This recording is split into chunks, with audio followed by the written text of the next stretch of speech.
네, 두 번째 시간입니다. 전 시간에는 제가 두 증인에 대해서 사실은 요한계시록 안에 두 증인에 대한 비중이 말도 못합니다. 내가 모르겠습니다. 그냥 제 인생은 내일을 모르니까 혹시나 하나님이 저에게 신학교를 운영하게 하신다면 저는 학교의 교훈을 계시록 14장 4절과 5절 그러한 종을 양육하고 배출하기 위한 신학교가 되어야 됩니다. 저는 그 생각은 지금도 확고하게 갖고 있습니다. 제가 그런 거 운영할 사람은 아니지만 만약에 그렇다고 한다면 제 마음속에는 주의 사역자들이 종들이 신앙적 자질과 인격적 자질을 골고루 갖춘 목사를 만들어내는 겁니다. 그래서 그러한 교육이 좀 너무나 중요하다고 보고. 이제 이번 시간에는 하나님의 예비처입니다. 하나님의 예비처. 오전에는 제가 두 증인에 대해서 말을 했고, 제가 처음에 말씀드릴 때 하나님의 본 마음이 계시록 7장에 담겨 있다 그랬잖아요. 그래서 14만 4천은 두 증인이기 때문에 아까도 이제 차 마시면서 조금 전에 담소한 대로 마지막 때는 사역자든 성도든 노아의 시대와 롯의 때처럼 예수님 말씀하신 거예요. 제 생각이 아니라 그냥 사고 팔고 먹고 마시고 이렇게 육신적인 삶에 빠져요. 목사도 인간이다 보니까 우리가 늘 성경에서 말하는 근신하여 깨어있지 않으면 세상이 너무 좋은 거예요. 그 돈까지 있어 보세요. 아멘 주 예수여 오시옵소가 아니지. 돈 많으면 얼마나 돈이 우리 인간의 육체의 말초 신경을 즐겁게 합니까? 그런 사람들은 아멘 주 예수여 오시옵소가 아니라 노멘 오지 마십시오. 내가 조금 더 즐기고 조금 더 누리고. 제 말 틀린 말 아니에요. 그래서 하나님의 진리에 집중하지 않으면 인간은 하나님 나라 완성을 예수 그리스도의 재림에 관심이 없어지는 게 당연한 거예요. 그러니까 하나님 나라에 관심이 없으면 땅의 것에 관심이 있죠. 땅의 것. 많고 부자 되고 소유하고 즐기고 누리고. 성경을 잘 연구하면 그런 것이 아닙니다. 그래서 왜 두 증인이 필요하냐면 마지막 때는 다 사람들이 성령으로 충만하지 않으면 육체적으로 육신적인 삶에 빠지기 때문에 예수님의 재림이 가까워 오는데 신부들이 전부 다 열처녀 비유처럼 잠자고 있으면 어떻게 예수님을 만나겠어요? 만나긴 만나지만 좀 부끄럽잖아요. 부끄럽기 때문에 잠자는 성도들을 깨우기 위한 종들이 필요한 거예요. 그게 마지막 때 사명자들의 특징입니다. 그것만 꼭 기억하시면 됩니다. 그래서 두 증인을 제가 아담 때부터 쭉 연결해서 이거 사실 책으로 쓴다면 1000페이지 이상이 나오죠. 아담부터 쭉 여러분 한번 해보세요. 이거 되게 중요한 거예요. 되게 중요한 거예요. 선지서 같은 데 들어가서 거짓 선지자 하나냐 같은 경우들 이런 거 보세요. 그거 엄청난 내용들입니다. 그 다음에 2000년 교회사의 이단 저 종파들 저거 한번 터치해 보세요. 1000페이지도 모자라요. 그런 책을. 그러니까 그걸 목사님들이 사상사의 신학의 흐름들을 어느 정도는 목사님들이 윤곽을 잡고 계셔야 돼요. 그래야 우리가 신학적 입장에서 혼돈에 빠지지 않고 옳고 그름을 분명하게 이제 구분할 수가 있는 겁니다. 그래서 7장의 14만 4천은 마지막 때에 하나님이 특별하게 쓰시는 종으로서 하나님께서 선택한 종이다. 그럼 14만 4천은 문자적이냐 상징적이냐? 저는 그냥 두 가지 다 해석해도 무방하다고 봅니다. 꼭 문자라고만 고집하지 말고 상징이라고도 고집하지 말고 만약에 문자적이라고 한다면 전 세계의 14만 4천 명이 사역자다? 엄청 적은 거예요. 한국만 해도 목사들이 30만 명 넘잖아요. 근데 전 세계 지금으로 말하면 77억이 넘는데 전 세계의 목회자들이 14만 4천이다? 적은 거예요. 그래서 어쨌든 문자나 상징이냐 그것 가지고 싸울 필요는 없고 어쨌든 마지막 시대에 하나님이 쓰시는 종들이다. 그 다음에 이제 이번 시간에 제가 강의할 내용은 하나님의 예비처입니다. 예비처에 대한 준비하시는 처소인데 이게 지금 얼마나 중요한지 몰라요. 그렇다면은 이제 제가 한 가지 질문을 드리겠습니다. 7년 대환란 많이 들어보셨죠? 7년 대환란이 있습니까? 있습니까? 없습니까? 어떻게 생각하시죠? 사실 7년 대환란이라고 하는 이 용어는 세대주의자들에 의해서 확산된 용어예요. 그렇다면 우리는 7년 대환란이 과연 성경에 있느냐 없느냐를 먼저 생각을 해봐야 됩니다. 왜냐하면 세대주의자가 개혁신학 입장에서 종말론이나 언약신학 입장에서도 7세대로 구분하는 것에는 상당히 문제가 많아요. 그렇다고 해서 세대주의 신학이 이단이냐?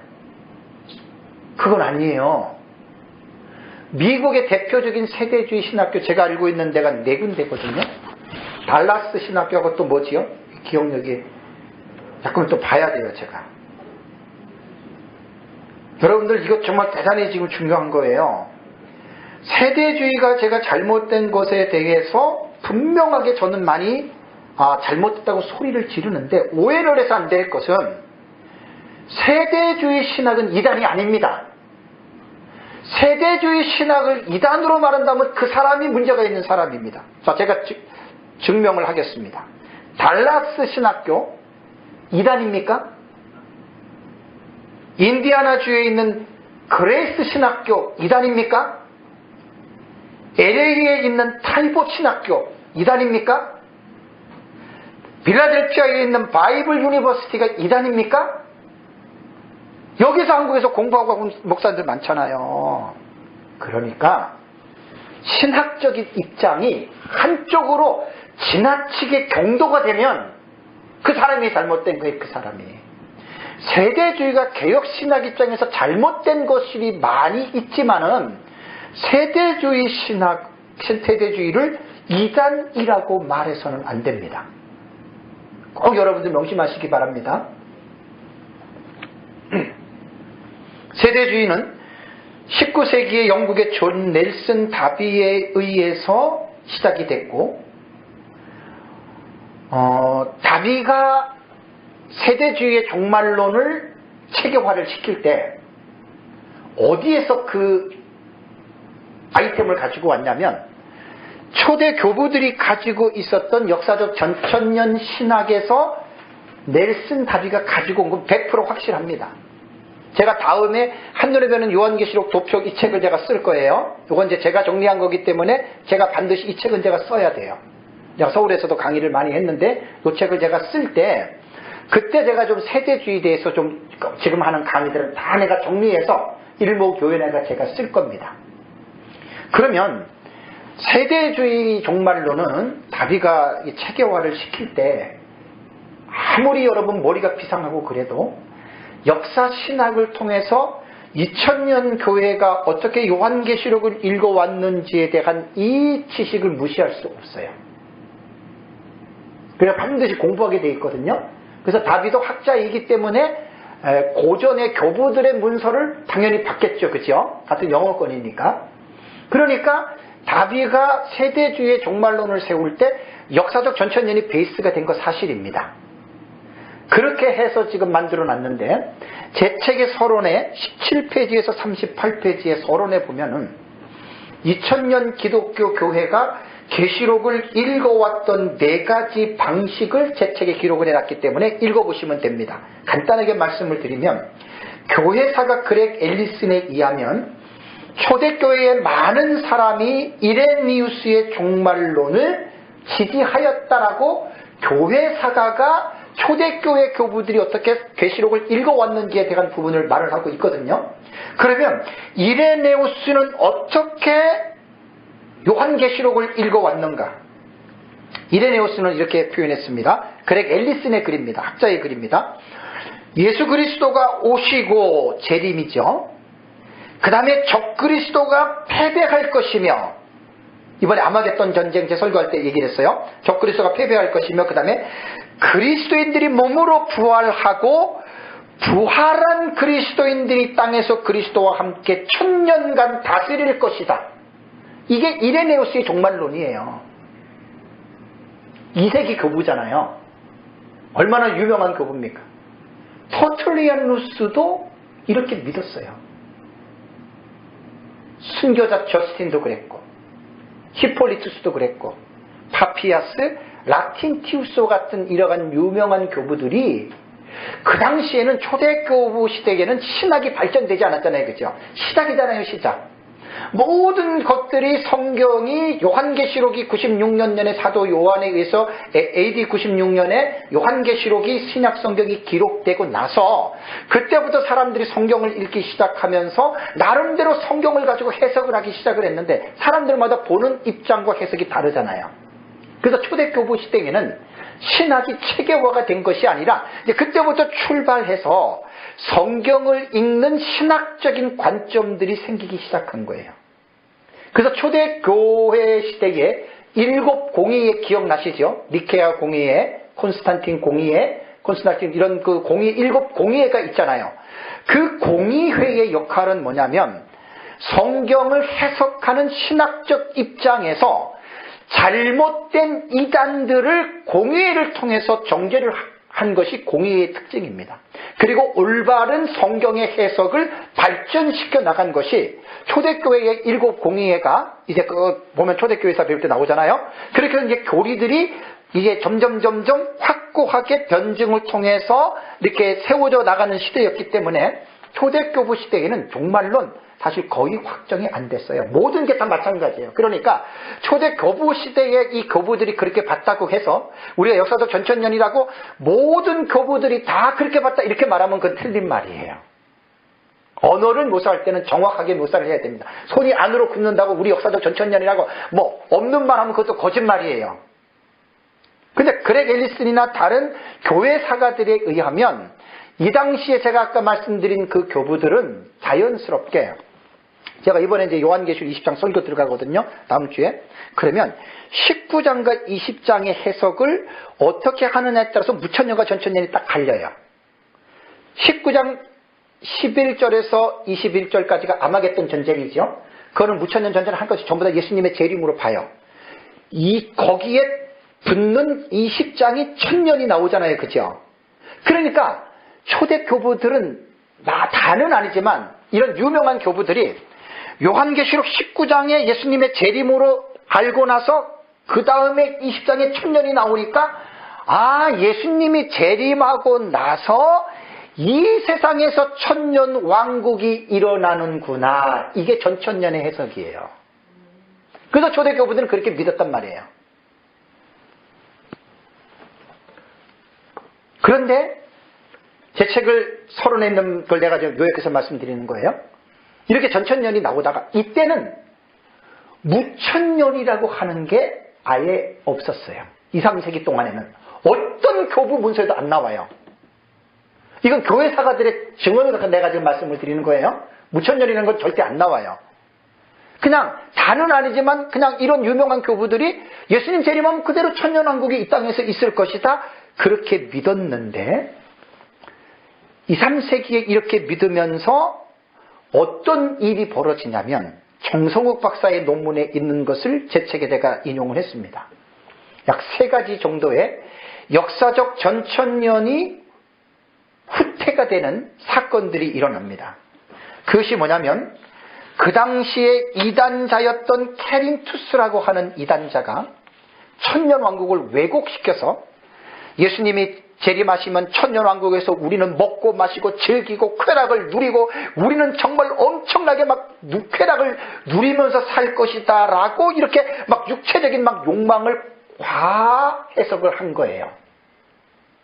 그러니까 그 당시에는 뭐 무천년 전천년 후천년 세대지가 없었으니까 그 듣기 싫잖아요. 여러분 성경을 읽어보면 어디 천년왕국이고 천국이고 들어가가지고 막 육체적으로 방탕하면서 쾌락을 누린다는 삶이 나옵니까?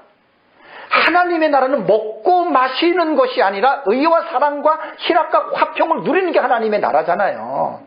그러니까 이러한 이단자 케린투스에 의해서 이단들이 하는 말에 천년왕국에 대해서 사람들이 귀를 닫기 시작했어요. 그리고 둘째는 4세기경의 콘스탄티누스가 기독교를 공인하고 또 390몇 년에 데오르드 누군가요? 황제에 의해서 로마가 기독교를 국교화했죠. 그죠? 자, 그러니까 어떻게 돼요? 로마가 그 당시에는 6번째 진승 제국이고 자기의 권력을 자기가 갖고 있는데 기독교인들이 자꾸만 천년왕국을 얘기하면 룰러는 통치자는 어떻게 생각하겠어요? 예수가 왕이 된다. 그러면 천년왕국 얘기하려면 어떻게 해야 돼요? 그분이 만왕의 왕이요 만주의 주가 되시는 예수가 와야 되고 이 세상 나라를 멸망시켜야 된다.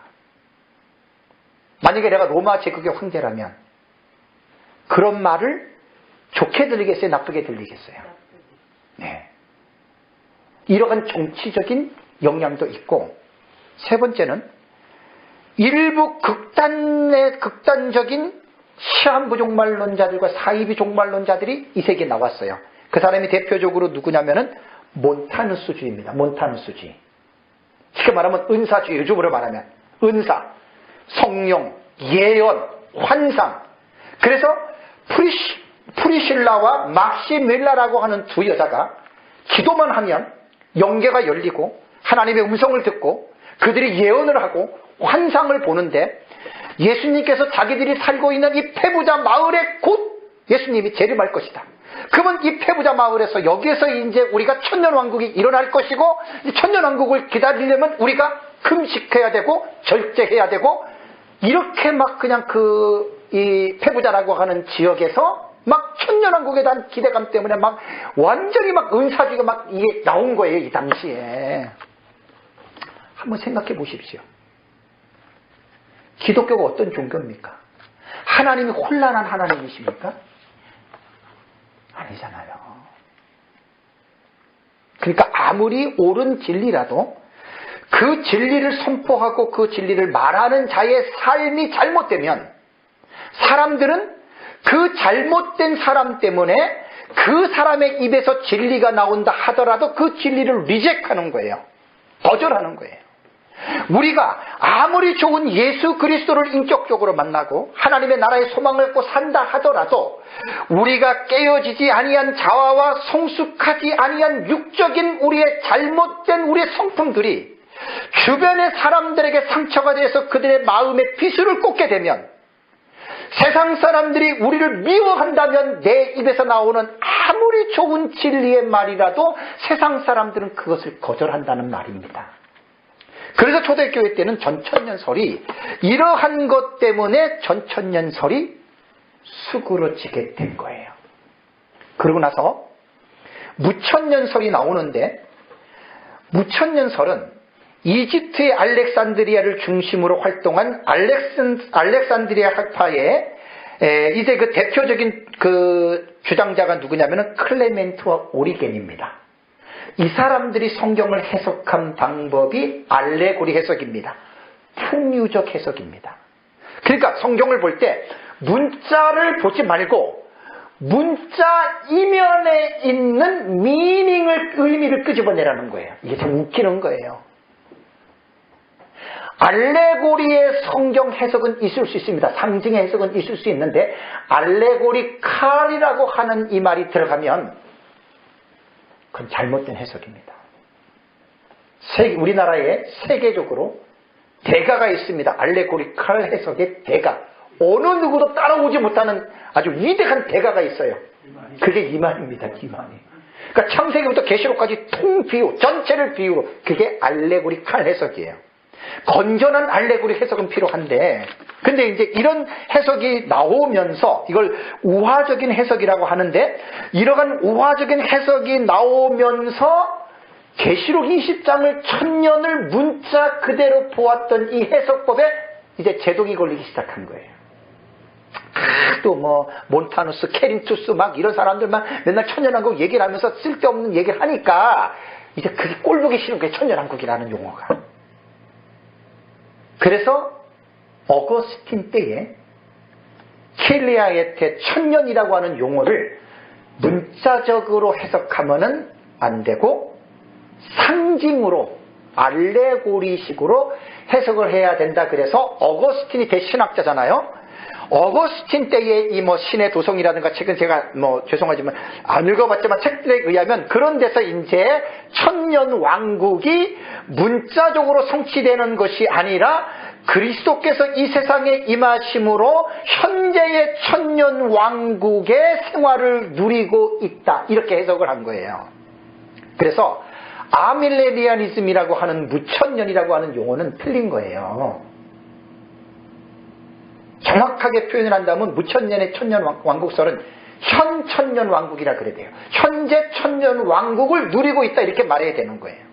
그러니까 무천년은 없을 무자잖아요. 그러니까 무천년주의자들이 무천년이라고 하는 말은 전천년주의자들이 이 세상에서 천년왕국이 있다고 하는 그런 천년왕국은 없다예요. 만약에 무천년주의자들이 계시록 20장에 나오는 천년이라고 하는 것이 안 나온다 그러면 무천년 이단이에요. 무천년은 천년왕국을 믿거든요. 그것을 이 세상에서 이루어지는 현재의 구원받은 성도들이 천년왕국을 누리고 있다라고 이렇게 해석을 하는 겁니다. 신학적인 변증이나 이런 것들은 제가 그냥 넘어가겠습니다. 이런 거는 넘어가고요. 그리고 나서 이제 무천년이 이제 어거스틴부터는 이제 이렇게 이 사상이 사람들에게 이제 이렇게 널리 알려지면서 이게 종교개혁 때 같이 온 거예요. 저는 조지 레드 박사를 좋아하는데 1970 몇 년도에 돌아가셨거든요. 미국의 역사적 전천년 신학자들 중에서 20세기에 가장 그래도 유명한 학자가 조지 레드 박사입니다. 성경 신학 전공으로서 상당히 깊이가 있는 분인데 조지 레드 박사의 글에 이런 말이 나옵니다. 처음 2세기 동안 어디에선가 무천년의 해석은 찾아볼 수 없었다고 한다. 제 말이 아니에요. 대학자 하는 말이에요. 제 책에 다 있는 거예요, 이거. 그런 말하기를 영적 해석이 상징적 해석이잖아요. 무천년이. 영적 해석이 결국 어거스틴에게서 발견되었다면 그것은 잃어버린 진리를 회복한 것이라기보다는 오히려 과거에 없던 해석을 새로이 창안해낸 것으로 보는 것이 더 자연스러울 것이다. 좀 시원하지 않아요?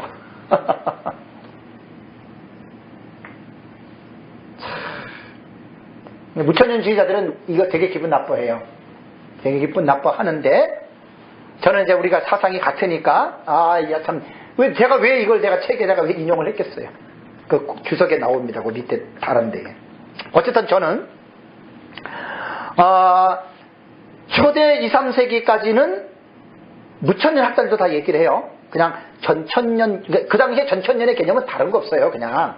근데 히폴리투스와 이레네우스의 글에 보면은 한 일의 용어가 이들에서부터 시작됐습니다. 그러니까 다니엘서 9장의 71회와 그 다음에 다니엘서 7장에 나타나는 네 짐승에서 10뿔이 나오고 작은 뿔이 나오는 이 본문을 이레네우스와 히폴리투스는 다니엘서의 본문과 요한계시록의 본문을 연결시켰어요. 인볼브라 그러죠. 연결시켜서 한 일회가 요한계시록에 나타나는 것으로 최초의 해석자들이 그들이에요. 그러니까 한 일회를 7년으로 해석하는 것이 세대주의 해석법이다라는 말은 틀린 말이에요. 제 책에 두 군데에 아니다라고 제가 써놨어요. 그거 그렇게 알고 있는 사람은 무식한 사람들이에요. 그렇게 말하면 안 돼요. 이미 초대교회 교부들이 그렇게 성경들을 보았다라고 하는 말입니다. 그러고 나서 이제 1700년대에 경건주의 운동이 활성이 됩니다. 경건주의 운동이 활성이 되면서 일부 청교도들은 후천년설을 주장하게 됩니다. 후천년은 무천년과 거의 같아요. 다만 천년 왕국이 예수님 재림 직전에 이 땅에서 1000년 동안 했는데 그때 모든 민족이 다 그리스도 앞으로 돌아올 것이다. 너무나 기가 막힌 매력적인 신학 사설입니다. 그런데 그렇지 않습니다. 조나단 에드워드 같은 찰스 하치 같은 이러한 유명한 신학자들도 이 후천년주의자들이었어요. 1차 세계대전과 2차 세계대전이 뻥 터지면서 이들의 환상이 깨진 거예요. 마지막 때 다 이게 이제 1907년도에 평양 대부흥운동 있었잖아요. 그 1800년대하고 1900년도에 그 부흥식이라 그러잖아요. 전 세계가 말도 못하게 세계가 부흥이 일어날 때 아닙니까? 그러니까 그들의 관점에서는 야, 이러다가 전 세계가 다 예수 믿겠다. 그러니까 천년왕국을 그렇게 후천년으로 해석한 거예요. 근데 그거는 이미 후천년은 거의 없습니다. 그러면서 이제 19세기에 존 넬슨 다비에 의해서 세대주의가 태동이 됩니다. 그래서 세대주의는 아까도 말씀드린 대로 역사적 전천년설에 대한 이 성경적인 신학적인 틀을 가지고 온 거예요. 다비가. 그리고 거기에서 자기가 가지고 있는 사상, 주관적인 체험들, 이런 것을 가지고 세대주의 종말론을 만든 거예요. 개혁신학 입장에서는 공감하지 못할 부분들이 너무나 많습니다. 그래서 7년 대환란이라고 하는 이 용어는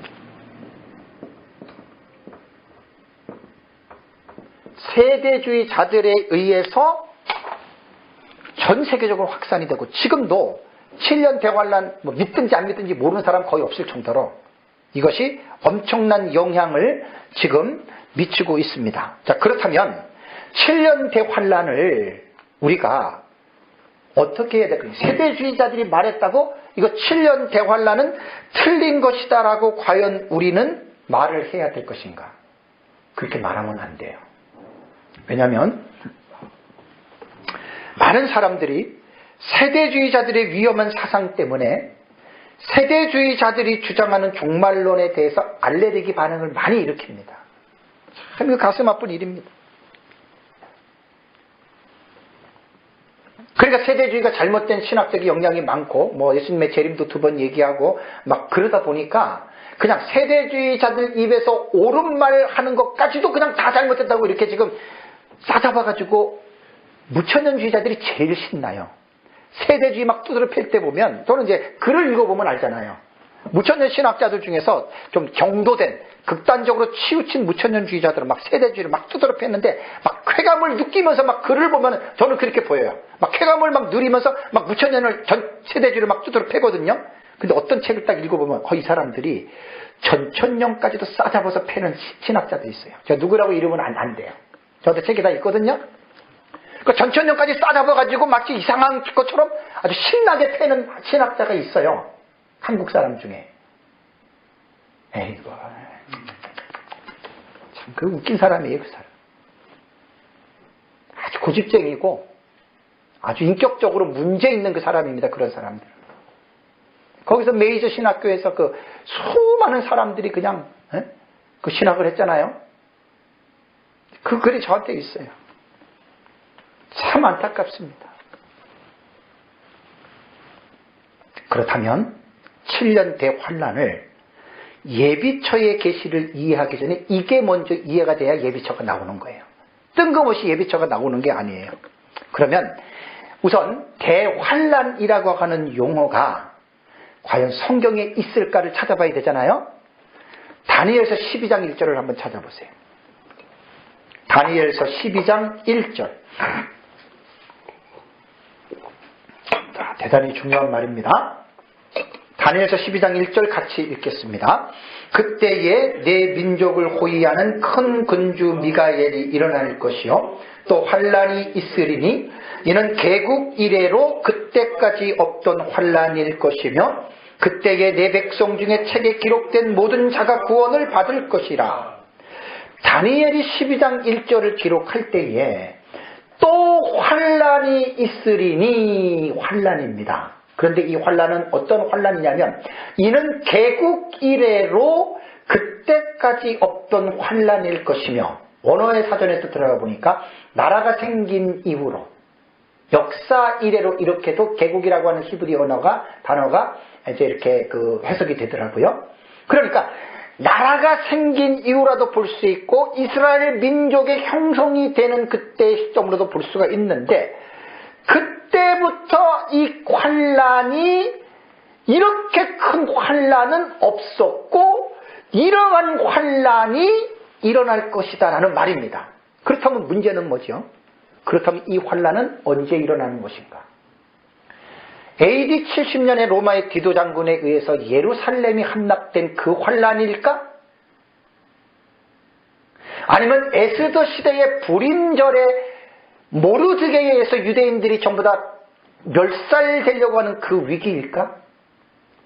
아니면 헬라의 안티오코스 4세의 비파네스에 의해서 이스라엘 백성들이 예루살렘 성이 2300주야 동안 더럽힘을 당하는 그 환란일까? 그것을 생각해내야 돼요. 무천년주의자들은 내가 성경 해석을 보면 대학자라도 딱 알아요.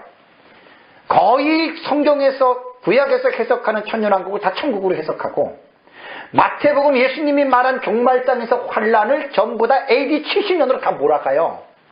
그러니까 뻔한 거예요. 대학자라도. 그게 신학의 입장이에요. 신학의 입장. 그런데 1절에 보면 이 환란은 언제 일어나는 것인지에 대한 것이 설명이 되어 있어요. 언제 일어나는 거죠? 그때 그랬잖아요. 그때가 언제죠? 내 백성 중 누구요? 책에 기록된 모든 자가 구원받는다. 이때가 언제일 것 같아요? AD 70년일까요? 아니죠. 마지막 때예요. 예수님 재림 때라는 말이에요. 그래서 예수님의 재림은 두 가지의 큰 양면적인 극단적인 사건이 나타나는데 택자들에게는 구원이요 세상 사람들에게는 심판입니다. 그러니까 1절의 말씀을 볼 때에 예수님의 재림 직전에 일어날 환란이라고 하는 것은 어느 누가 뭐라 그래도 이거 부정 못하죠. 그죠? 그 다음에 마태복음 24장을 가보세요. 대환란에 대한 지금 의미, 과연 대환란이 있을까? 맨날 세대주의자들이 7년 대환란 7년 대환란 하니까 아예 그냥 알레르기의 반응을 일으킨 특히 무천년주의자들은 대환란이 어디서 이렇게 말하는데 무식한 소리예요.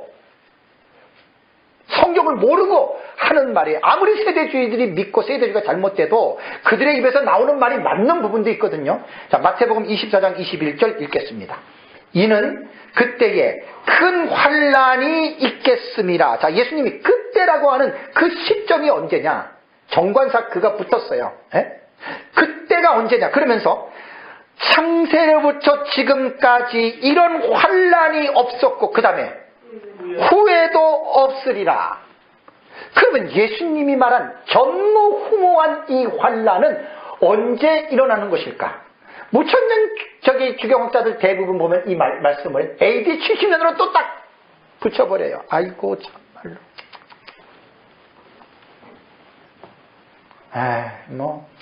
이렇게 말하면 또 이제 무천년 주의자들 기분 나쁘지만 사실이에요. 그렇게도 해석한단 말이에요. 해석법이. 왜? 신학이 그렇게 하라고 가르쳤단 말이에요. 그 무천년은. 그러니까 더 이상은 못 봐요. 그러면 보세요. 그때가 예수님의 말씀 속에 정확하게 적시하고 있습니다. 지적해서 제시했는데 15절 읽어보세요. 15절 시작.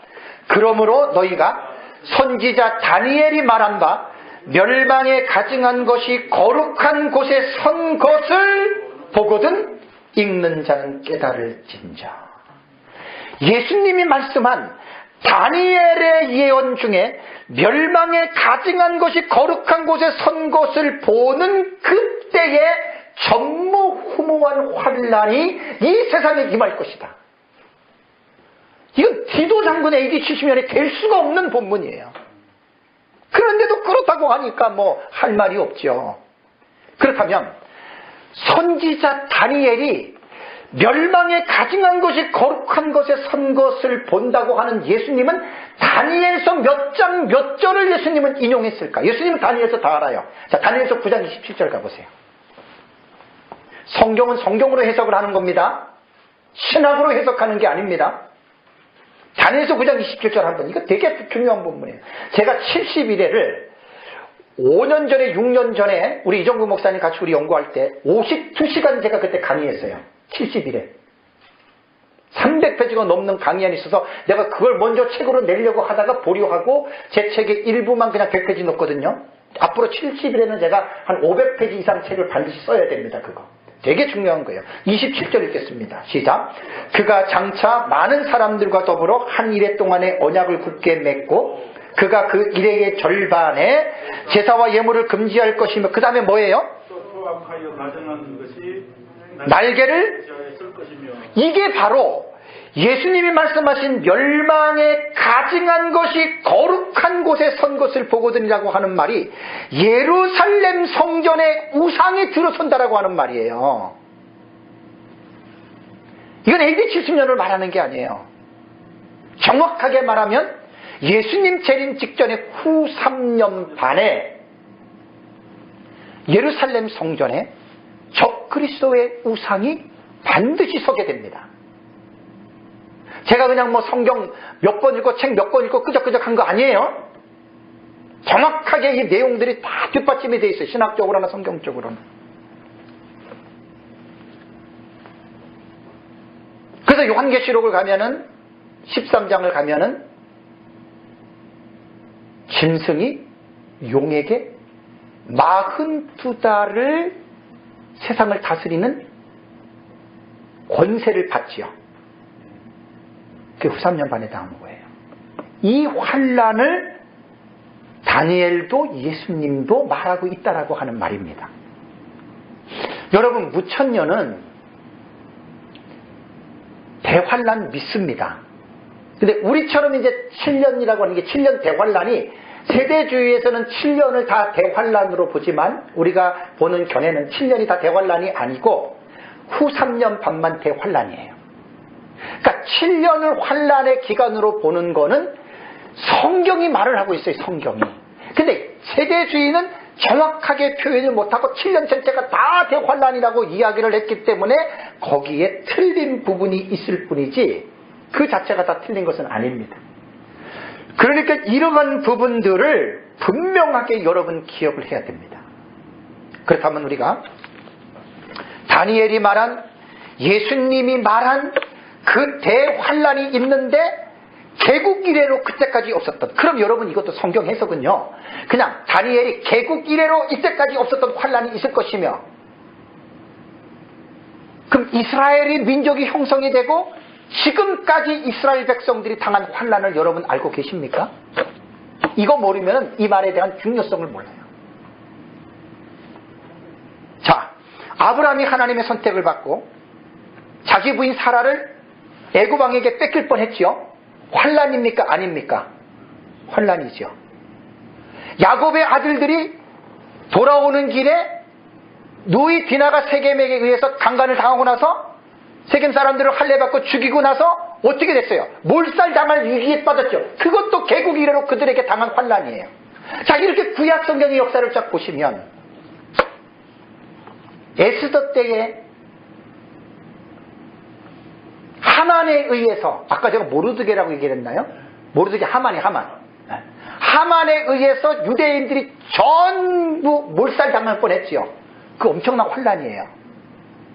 그 다음에 안티오코스 사세 에피파네스 때 그랬고, 그 다음에 AD 70년에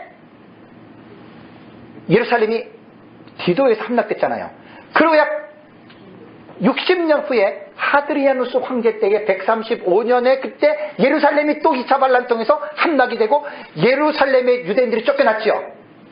그 다음에 독일 나치에 의해서 죽은 사람들만 600만에서 700만입니다. 개국 이래로 이스라엘 백성들이 이러한 환란을 당했는데 그것보다도 더 큰 환란이라는 말이에요. 지금 이게 무슨 말인지 아세요? 성경은 그냥 단순하게 단편적으로 읽으면 그 말씀의 의미를 깊이를 우리가 깨닫지를 못해요. 개국 이래로 이때까지 없었던 환란이다. 그러니까 개국 이래로 지금까지 살면서 아브라함의 백성들인 이스라엘 백성들이 어떻게 그들이 환란을 당했는가를 가늠해 보고 그것보다 더 큰 환란이 있을 그때가 언제냐는 말이에요. 그때 정관사가 들어갔을 때는 그때를 적시해서 말하는 거예요.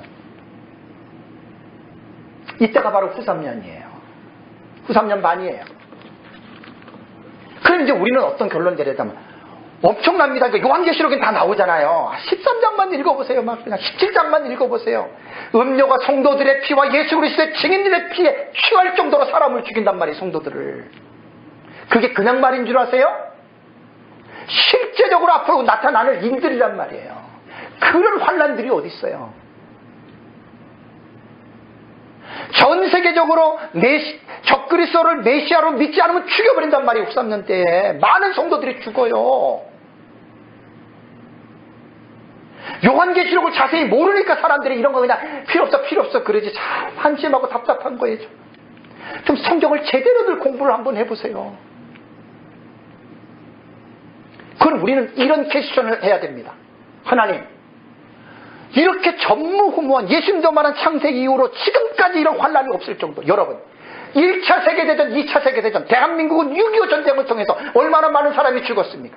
지금 코비드 바이러스 디시즈 19으로 인해서 세계 인구에 죽은 사람이 1억 500만인가 1억이 넘죠. 엄청 많이 죽었어요. 500만 넘게 죽었어요. 지금도 계속 죽어가고 있어요. 이것보다도 더 큰 환란이 앞으로 있다 그 말이에요. 그러니까 역사를 구약과 신약을 통해서 이 세상이 당했던 환란들을 유럽에서 패스로 몇 천만 명이 죽었죠. 그것보다도 더 큰 환란이란 말이에요. 지금 예수님이 말한 전무후무한 환란은 그런 개념의 예수님이 대환란을 말한 거예요. 여러분, AD 70년으로 치부할 내용이 아니라고요. 그러니까 무천년자들은 맨날 70년 때려 맞추고 이제 마지막 때는 막 괜찮다는 거. 예수 믿고 구원받은 사람은 괜찮다는 거예요. 구원받는 거 다 아이고, 너무 무책임한 가르침입니다. 저는 우리 교회에서 종말론을 오랫동안 4, 5년을 계속 가르쳐도 절대로 저는 공포나 두려움을 주는 계시록을 저는 설교하지 않아요. 예수 잘 믿고 성령 충만하면 왜 계시록 배우는 게 두렵습니까? 기쁨과 즐거움이고 재림이 기다려지죠. 더 정신 차리고 죄를 미워하고 정말 거룩하게 살아야 되겠다고 하는 그런 거룩한 열망을 불러일으키는 게 여러분 역사적 전천연설. 알지도 못하면서도 무조건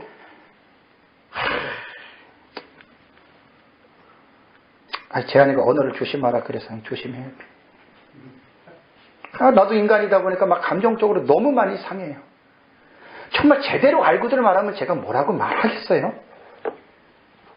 잘 알지도 못하면서 참 정말. 그럼 대환란 가운데에 그리스도의 신부가 되는 교회는, 성도는 어떻게 될 것인가를 하나님에게 물어봐야 되지 않겠어요? 말도 못한 환란이 일어나는데 그럼 우리는 어떻게 되냔 말이에요, 성도들은. 그죠? 거기에 대한 해답이 당연히 요한계시록에 있지요. 그게 여러분 이번 시간에 보는 예비처예요. 자, 그러면 계시록 12장 6절을 보겠습니다. 계시록 12장 6절이 바로 그 해답입니다. 그럼 대환란 가운데 어떻게 하느냐? 자, 12장 6절 읽겠습니다. 시작. 그 여자가 광야로 도망하매 거기서 1260일 동안 그를 양육하기 위하여 하나님께서 예비하신 곳이 있더라. 그럼 12장 6절이 도대체 이 말이 뭘까? 여자가 광야로 도망했어요. 거기서 1260일 동안 있어요. 그런데 그를 도망한 여자를 양육하기 위한 하나님께서 예비하신 곳이 있다. 이게 도대체 무슨 말이에요? 성경의 해석은 바로 이렇게 하는 거예요. 서기를 해야 돼요. 서기. 원문을 들어가서 단어의 원어의 의미도 보고, 그 다음에 구문론으로 들어가서 문장도 보고, 앞뒤 전후 문맥을 보고, 장의 전장 후장을 보고, 책 전체를 보면서 도대체 이 말이 무엇일까? 그래서 12장 6절에는 세 가지의 퀘스천을 갖고 있어야 돼요. 교회로 상징이 되는 그 여자가 광야로 도망간 이유가 뭐냐? 두 번째는 왜 그 도망간 곳에서 1260일 동안은 양육을 받아야 되느냐? 그 다음에 하나님께서 예비한 장소가 도대체 무엇일까? 12장 6절을 읽으면 이러한 퀘스천을 가져야 돼요. 이런 의문을 가지고 하나님에게 질문을 해야 돼요. 그렇다고 해서 기도하면 기용아 이것은 이거다 이렇게 응답을 바라지 말고 성경을 연구하면 성경에 다 나와요. 성경에 다 나와요. 첫 번째, 여자가 광야로 도망했다. 여자는 교회입니다. 계시록에는 촛대교회와 음료교회 나온다 그랬잖아요. 촛대교회의 개념은 신비한 게 아니라 계시록 1장 11절에 보면은 예수 그리스도께서 촛대 사이에 거닌다 그랬죠. 촛대는 일곱 교회라 그랬죠. 그러니까 예수 그리스도께서 임재하시는 교회는 정상적인 교회예요. 그렇죠? 그래서 촛대교회라고 말할 때는 사람이 왕이 되고 목사가 지 마음대로 멋대로 다스리는 그런 교회가 아니라 예수 그리스도가 왕이 돼서 하나님의 말씀과 성령으로 다스림을 받는 그 교회가 촛대교회란 말이에요. 선생된 자들이 심판이 커요. 목사와 장로들이 제일 심판이 큽니다. 주님의 몸된 교회를 가지고 자기 사유화하고 지 마음대로 지 멋대로 하고 그 심판 안 받겠어요? 그래서 야고보 사도는 함부로 선생되지 말라 그랬잖아요. 근데 목사가 되고 장로가 못 되는 게 한이 맺혔는지 그냥 심판받는 거는 생각도 안 하고. 왜 촛대교회가 광야로 도망을 했을까? 저는 이제 이 의미를, 여자에 대한 의미를 상징적으로 이해하고 도망했다라고 하는 말이 어감이 어때요? 도망이라는 말이. 뭐 잘못한 사람이 죄짓고 도망가는 거잖아요. 그죠? 그럼 뭐 촛대교회가 뭐 죄짓고 도망했나요? 그래서 제가 이 도망이라고 하는 단어를 어느 사전 들어가서 봤어요. 봤더니 이 도망하다라고 하는 이 단어가 퓨고예요. 퓨고. 근데 퓨고라고 하는 동사가 도망하다로만 이것이 뭐 라틴어처럼 한 단어에 한 의미만 있다면 제가 뭐 뭔가 이렇게 제동을 안 걸겠는데 그 옆에 보니까 피하다라고 하는 의미로도 번역이 되고 사라지다라고 하는 의미로 이 단어가 번역이 됐어요. 그래서 제가 이걸 보면서 또 어느 사전을 보는 중에 70인 역본을 보면 약 240번의 이 퓨고로 번역된 원 히브리어 동사가 누스예요. 누스. 그러니까 히브리어 누스라고 하는 말도 도망하다, 피신하다, 탈출하다로 이렇게 번역이 되는 단어라고요. 근데 내가 이걸 보면서 괜히 기분이 상하는 거야. 왜 요한계시록을 번역한 이 번역자들이 퓨고를 왜 도망했느냐로 번역했냐는 거예요. 저는 우리가 지금 여자에 대해서 여자가 어떠한 존재인지를 이해한다면 이 여자가 거룩한 주님이 머무시는 이 거룩한 촛대 교회라면 왜 교회가 도망을 갑니까? 피신을 하거나 아니면 교회가 있는 곳에서 사라지거나. 이해가 되십니까? 저는 신학자는 아니라도 목사로서 성경을 연구하는 사람으로서 저도 원문을 보면서 이런 것들을 내가 학자들에게 내가 제안하는 거예요. 왜 이것을 도망하다라고 당신 번역했습니까? 이건 충분히 의의를 제기할 수 있는 거예요. 그래서 제 생각은 요한계시록을 번역하는 사람들이 우리처럼 여자에 대한 이 존재를 몰라요. 그러니까 그냥 피신하다 사라지다로 해야 되는 거를 그냥 도망가다로 해버린 거예요. 이 사실을 좀 더 구체적으로 표현하는 게 12장 14절 보세요. 12장 14절 읽겠습니다. 그 여자가 큰 독수리의 두 날개를 받아 광야 자기 곳으로 날아가 거기서 그 뱀의 낯을 피하여 한 때와 두 때와 반 때를 양육받으매. 이게 6절 말씀과 동일한 의미예요. 동일한 의미를 문장상 약간 다르게 표현한 것뿐이에요. 독수리의 두 날개를 받아 자기 곳으로 날아갔다라고 하는 말이 여자가 광야로 도망했다라고 하는 표현을 독수리로 다시 이렇게 의미를 한 것이고, 이건 뭐냐면 하나님께서 촛대 교회가 이건 후 3년 반에 시작될 때에 대환란이 전무후무한 대환란이 벌어질 때 당신의 사랑하는 주님의 신부될 교회 성도들을 대환란 가운데서 머리털 하나 상하지 않게 하기 위하여 그들을 마치 독수리가 날개 업어서 그들을 하나님이 예비하신 예비초로 피하게 한 것처럼 하나님이 후 3년 반 대환란의 그들을 예비초로 보호하신다는 말입니다. 아멘. 오 신실하신 주 내 아버지여 늘 함께 계시니 두려움 없네. 그 사랑 변찮고 날 지키시니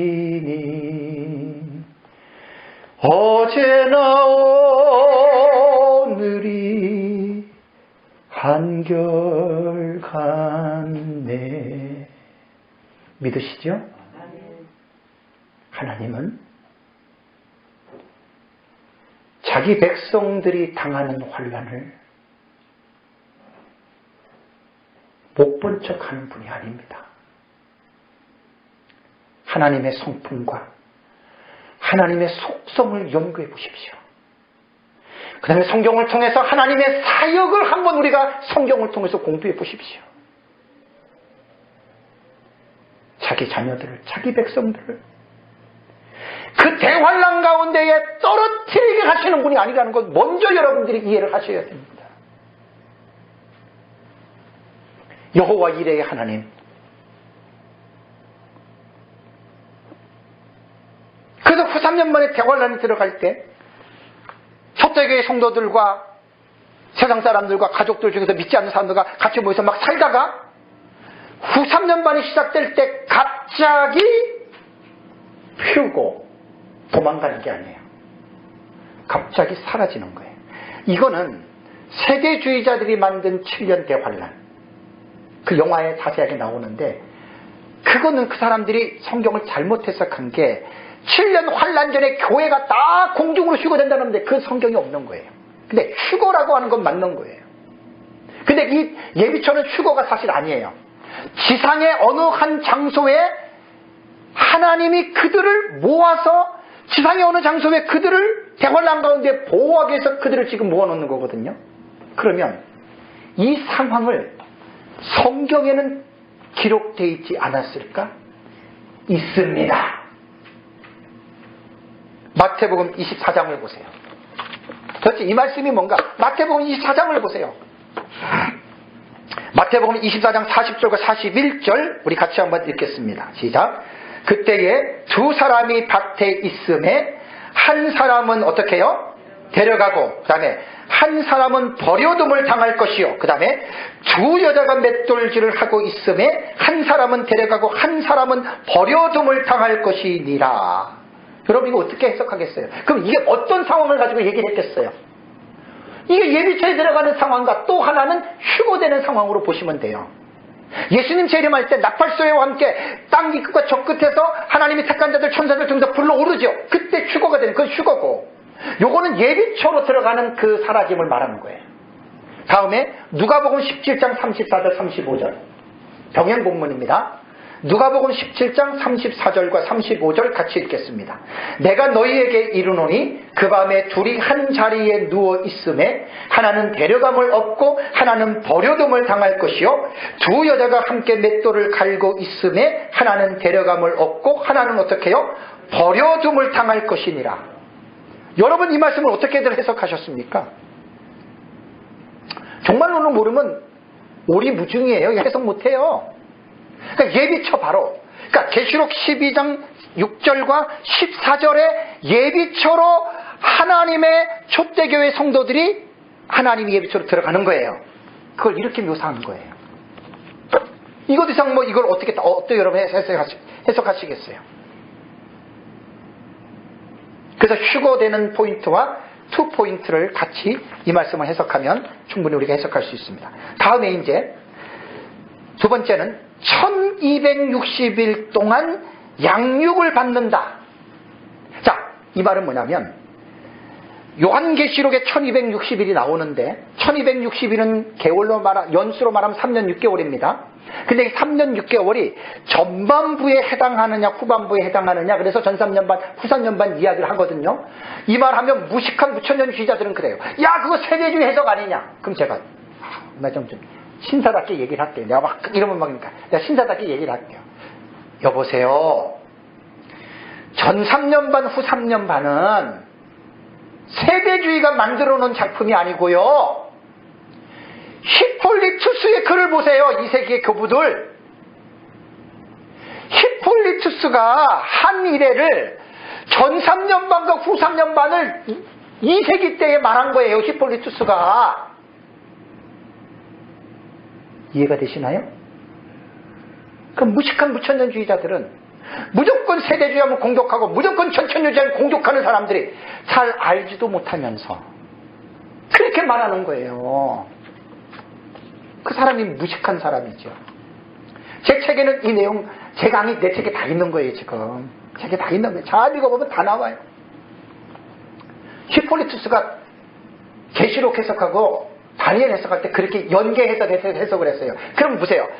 존 넬슨 다비가 한일의 7년 전 3년 후 3년반 누구한테 배웠겠어요? 히폴리투스한테 배웠지요. 교부들의 문서가 있는데 이거 안 봐도 뻔한 얘기 아니에요.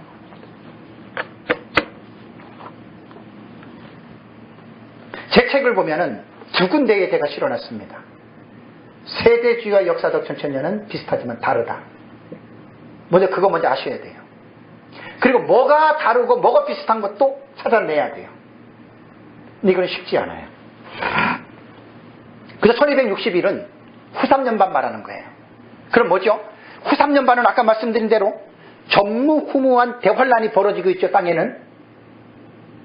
이때 3년 6개월을 날수로 환산하면 1260일입니다. 그래서 여기에서 광야에서 양육을 받는다라고 하는 것은 후 3년반 대환란에 하나님의 자녀들이 예수님이 너희가 그 환란 날에 머리털 하나도 상하지 않게 하시라고 한 말 기억나십니까? 그걸 언제로 해석하시겠어요? 이때로 해석하면 딱 맞는 거예요. 그래서 요한계시록 24장의 종말론을 여러분들이 잘 해석하면 이게 종말론의 이 미래적인 해석을 모르면 24장 해석 제대로 못해요. 그때에라는 그 어떤 어느 때를 적시하는 정관사가 붙은 그때를 24장에는 후 3년반으로 얘기하는 말씀들이 꽤 있습니다. 그 무천년주의자들은 절대로 끄집어내지 못해요. 왜? 신학이 그것을 못 보도록 세뇌를 시켜놨기 때문에 무천년 눈에는 안 보이는 거예요. 그래서 저는 우리가 성경을 보면서 천년 왕국을 볼 수 있다라고 하는 것은 하나님이 우리에게 주신 특권이라고 저는 해석합니다. 특권. 우리가 잘나서가 아니라 하나님이 우리에게 그러한 볼 수 있는 눈을 주신 특권이기 때문에 저는 더더욱 하나님 앞에 저는 감사합니다. 다음에 세 번째로 예비처가 나와요. 예비처. 예비하신 곳이라고 하는 이 말은요, 헤토이마조라고 하는 단어인데, 이 헤토이마조라고 하는 단어는 준비하다, 준비를 갖추다, 혹은 예비하고 있다라고 하는 이러한 단어거든요. 이 헤토이마조는 토포스라고 하는 단어에서 유래가 됐는데, 토포스는 장소 혹은 곳, 플레이스를 말합니다. 장소를 말하는데, 월터 바우저에 의하면 이 단어는 이 헤토마이조라고 하는 이 포토스라고 하는 이 단어는 주변 공간으로부터 구별되는 어떤 부분의 공간입니다. 물리적 공간입니다. 참 저는요 영어나 원어를 능숙하게 못 봐요. 근데 노력하고 있어요 지금. 저에게 최고의 그 원어의 스승은 바이블렉스입니다. 그 24만 원까지 갔는데 저한테 부탁하면 11만 원에 살 수 있어요 지금. 창세기부터 계시록까지 그 무슨 코드? 스트링 코드가 있어가지고 찍으면 전부 다 나와요. 나는 그것 때문에 책도 쓰고 그것 때문에 설교, 그것 때문에 강의하는 거예요. 내가 이걸 어디서 끄집어내와요 내가. 근데 만약에 바이블렉스가 1000만 원이다. 그러면 저는요, 빚 내서라도 저는 사요. 그게 없으면 나는 이런 깊이를 못 들어가니까. 근데 우리 아들한테는 바이블렉스 같은 건 쳐다보지도 않아요. 쟤네는 원어로 된 사전이, 세계적인 사전 다 들어가 있고, 나는 영어를 못 보니까, 참, 그게 좀 안타까워. 그래도 저는 바이블렉스 너무 감사해요. 저는 이런 거를 읽을 때마다 하나님이 예비하신 곳이라 그랬잖아요. 그죠? 이 땅의 물리적 공간이에요. 이게 서기의 서의. 성경은 이렇게 접근하면서 모든 성경들을 해석해 나가야 돼요. 그렇다면 이 예비하신 곳, 예비처에 대한 이것도 2000년 동안의 교회가 어떻게 예비처를 읽어왔는가, 어떻게 이해해 왔는가. 과거주의 해석자들은 그리스도인들이 주후 66년에 예루살렘이 포위당하자 세펠라 있죠, 펠라. 그게 지금 요르단에 있는 뭐죠? 세펠라 지역이에요. 걸로 피신했다라고 과거주의 이렇게 이걸 해석하고 만드니까 이 12장을, 이 6절을요. 이게 과거주의 해석법이고, 상징주의 해석은 무천년은 이렇게 해석합니다. 이거는 어떤 장소보다는 그냥 교회가 박해를 받을 때 그냥 하나님이 지켜주는 거야. 이게 무천년 해석이에요. 그냥 뭉뚱거리는 거예요. 근데 우리 미래주의 해석은 그게 아니잖아요. 아까 제가 오신실하신주 찬양했잖아요. 하나님은 언제 어디서나 자기 백성들을 지켜주시고 보호하시는 분입니다. 근데 여기에서 말하는 예비하신 곳, 헤토이마조라고 하는 이 단어는 언제 지켜주는 그런 뜻이 아니라 다니엘이 예언하고 예수 그리스도가 말씀하신 전무후무한 환란, 개국 이래로 이때까지 없었던 그 환란을 당하는 후 3년 반 시기에 하나님이 지상의 어떤 한 공간에 그들을 모아서 하나님이 그들을 보호하기 위한 헤토이마조, 예비처를 하나님께서 만드신다. 이게 바로 예비처의 계시예요. 자세한 건 책을 보시면 다 나옵니다. 그래서 광야에 예비하신 곳은 어느 곳인지는 아무도 모릅니다. 이걸 알려고 해서도 안 됩니다. 그냥 하나님이 알아서 그분의 절대적인 주권으로 14절을 보실까요? 12장 14절도 예비처에 대한 본문이라 그랬잖아요. 6절에서는 예비하신 곳이라고 말을 했고 14절은 뭐라고 나오는 줄 아세요? 광야에 뭐라고요? 자기 곳. 그러니까 예비하신 곳 헤토이마조 하고 자기 곳이라고 하는 것은 같은 의미예요. 장소가 다른 게 아니에요. 그러면 자기 곳이라고 하는 이 자기라고 하는 말은 헬라어가 아우토스입니다. 아우토스. 이 아우토스라고 하는 이 말의 의미는 뭐냐면 그는 혹은 그것 혹은 자신 혹은 바로 그라는 말이에요. 그러니까 여기에서 이 아우토스라고 하는 자기 곳이라고 하는 말은 하나님이 자기 자신을 위하여 예비하신 공간이에요. 이것을 6절에서는 헤토이마조, 예비하신 곳 이렇게 된 거예요. 그러니까 자기 곳이나 예비하신 곳이나 똑같은 의미입니다. 다른 의미가 아닙니다. 하나님이 전지하신 분인데 하나님이 모든 것을 다 아시는데 마지막 때 이러한 대환란이 일어나서 말도 못한 끔찍한, 여러분 한번 계시록 공부해 보세요. 후 3년 만에 일어나는, 여기 한번 덮여보세요. 이거 얼마나 끔찍한 일이 일어나나. 둘째 화부터 후 3년 시작해요. 둘째와 셋째와 여섯째 나팔, 그 다음에 셋째 화가 일곱째 나팔은 일곱 대접으로 쫙 떨어지거든요. 이거 생각해 보세요. 그 다음에 계시록 13장의 적그리스도와 거짓 선지자와 음료들이 하는 일을 생각해 보세요. 끔찍합니다.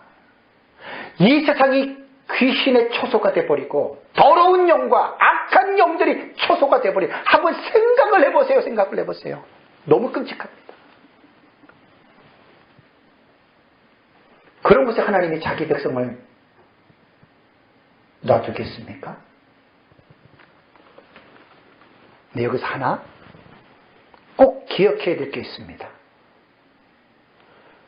예수 믿는 모든 사람이 이 예비처를 들어가는 것인가? 이거 되게 중요해요. never. 절대로, 결코 모두가 들어가는 게 아닙니다. 지난번 모임에 첫째화 공부하셨죠? 황충화 기억나세요? 첫째, 둘째 다 했죠? 첫째화 혹시 기억나세요? 황충화? 그 기억 못하면 안 돼요. 되게 중요한 화예요. 황충의 화는 가해자와 피해자의 설정을 명확하게 하셔야 돼요. 가해자는 사탄이거든요. 악한 영들이거든요. 피해자가 성도입니다. 황충화가 그거예요. 그래서 황충화는 믿음의 실현, 하나님의 택한 백성들을 알곡과 쭉정이를 성령 충만한 자와 세상에 빠져있는 자를 분별해 주는 화가 바로 황충화예요. 그래서 첫째와 황충화에서 죽고 싶을 정도로 고통을 받으면서 그 고난을 받을 때 그때의 죽기 살기로 믿음으로 깨어서 성령 충만하게 이기는 그 사람만 해토이 마족에 들어가는 거예요. 아우토스, 그 장소에 들어가는 거예요. 그러면 지는 자가 있어요. 그 지는 자가 누구예요? 계시록 12장에 보면 여자의 남은 자손들이에요. 안타깝게도 여자의 남은 자손들은 후 3년 반의 예비초를 못 들어가고 대환란에 떨어집니다. 자, 요한계시록을 가르치면서 목사님들은 이거를 분명하게 기억하셔야 돼요. 구원받은 성도예요. 하나님은 모든 사람들이 예비초에 들어가서 후 3년 만에 대환란에 머리털 하나도 상하지 않고 보호받기를 원하는 게 아버지의 마음이에요. 그래서 두둥인지를 세워서 외치는 거예요. 마지막 때에는 정신 차려라, 회개하라. 그 두둥인들이 외치는 거예요. 그래서 그 외치는 음성을 듣고 7교회에 공의하신 말씀 2가지 공통점이 있죠. 귀 있는 자는 성령이 교회들에게 하시는 말씀을 들을지어다. 명령형이에요. 모든 성도가 다 듣는 게 아니에요. 모든 성도가 다 듣는 게 아니에요. 하나님은 모든 성도가 듣기를 원하지만 그 중에 프로테지가 얼마인지는 모르지만 세상에 취해서, 명예에 취해서, 쾌락에 취해서, 돈에 취해서 하나님의 구원받은 백성이 세상의 풍파 속에 떠내려가면서 있는 사람들이 있단 말이에요. 그렇게 두중인들이 소리를 질러도 너나 잘하세요. 그런 사람들이 후 3년 반에 떨어진다고 하는 거 분명하게 가르쳐야 됩니다. 단 오해하지 말아야 될 것은 구원받은 자가 예비초도 들어가자면 예비초 못 들어가고 후 3년 만에 떨어지는데 그럼 후 3년 만에 떨어졌다고 지옥 가느냐? 에이, 그건 아니에요. 어떤 사람들은 계시록 모르면 구원 못 받는데 뭐 무천년 전천년 하나 틀리고 하나 맞으면 틀린 사람 지옥 간대. 그 사람이 이단이요, 이단.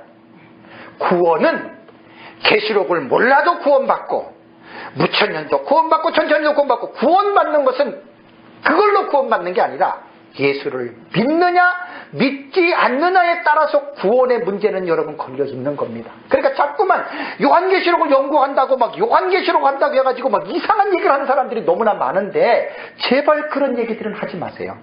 9, 3년 만에 대환란에 떨어져서 여자의 남은 자손들이 죽어도 죽자마자 천국 가요. 그 영혼은. 다만 천년 왕국을 앞두고 천년 왕국을 못 들어간다고 하는 그게 안타까울 뿐이라는 말입니다. 왜냐하면 천년 왕국은 생존자들만 들어가거든요.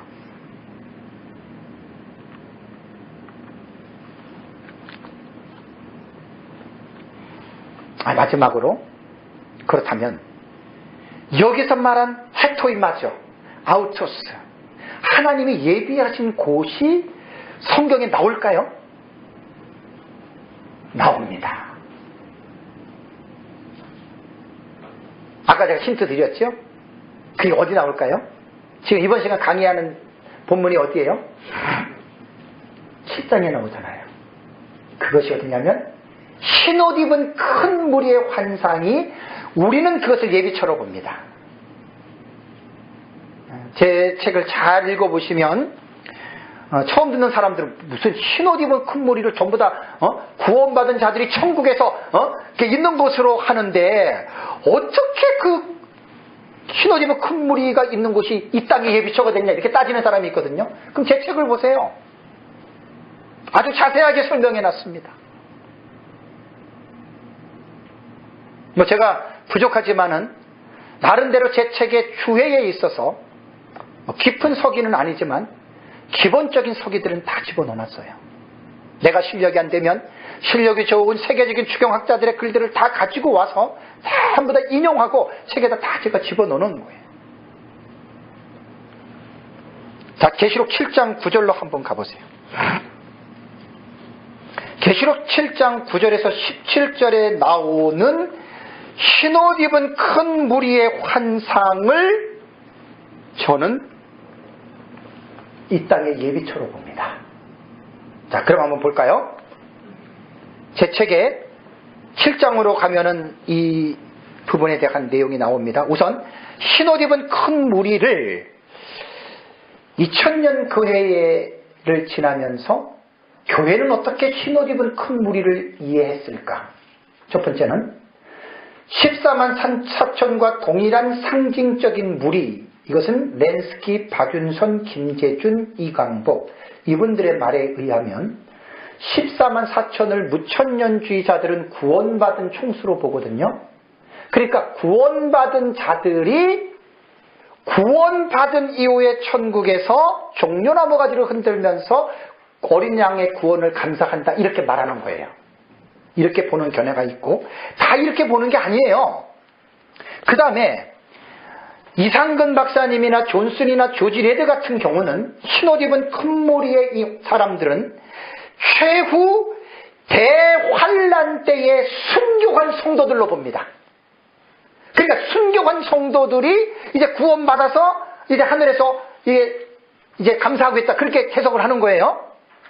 다음에 세 번째, 핸드릭슨, 무천년의 신학의 대가지요. 핸드릭슨은 승리한 교회의 영광된 모습을 상징하는 것이다. 그러니까 구원받은 사람들이 이제 천상에서 우리를 구원해 주신 하나님 감사, 이렇게 말한다는 거예요.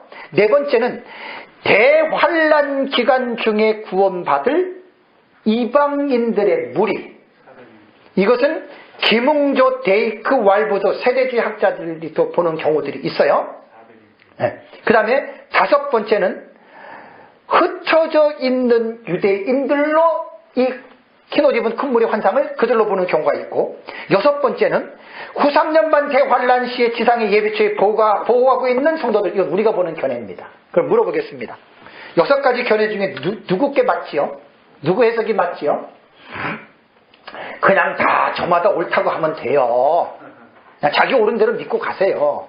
다만 나랑 다르다고 해가지고 상대방 비난하고 정죄하지 마세요. 비난하려면 정확하게 성경적인 근거를 가지고 비난을 하시란 말이에요. 그 비판은 필요합니다. 무조건 상대방의 인격을 무시하면서 비판하는 것은 안 좋은 거예요. 그건 죄예요, 죄.